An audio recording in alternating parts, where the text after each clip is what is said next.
भी कर दो लाल, काल है डरता इनसे।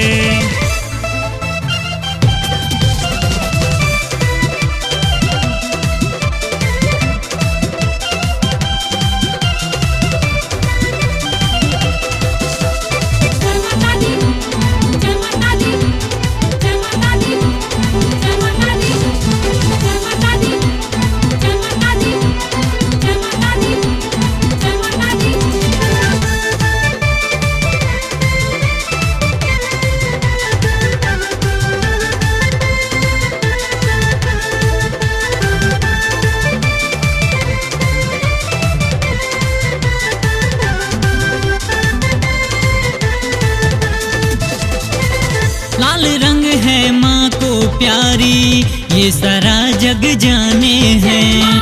माता शेरा वाली को सब अपनी माँ ही मानी है।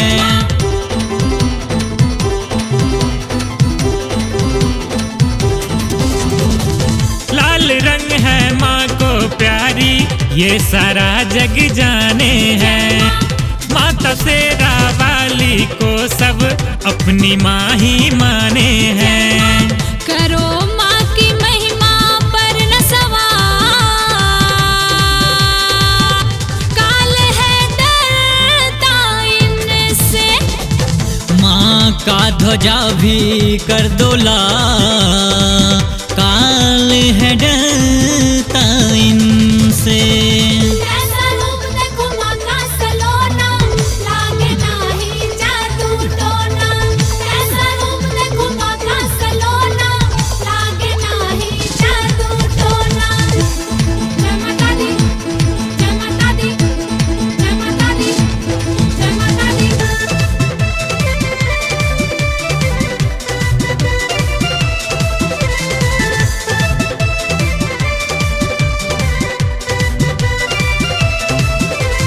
जगराता की पावन वेला, माँ की मन को भाता है। जब कोई सेवक दिल से माँ की महिमा गाता है।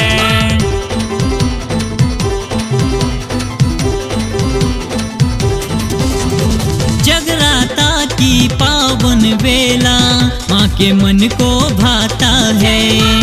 जब कोई सेवक दिल से माँ की महिमा गाता है। सेवक हो जाता माला माल, काल है डरता इनसे। माँ का ध्वजा भी कर दो लाल, काल है डरता इनसे।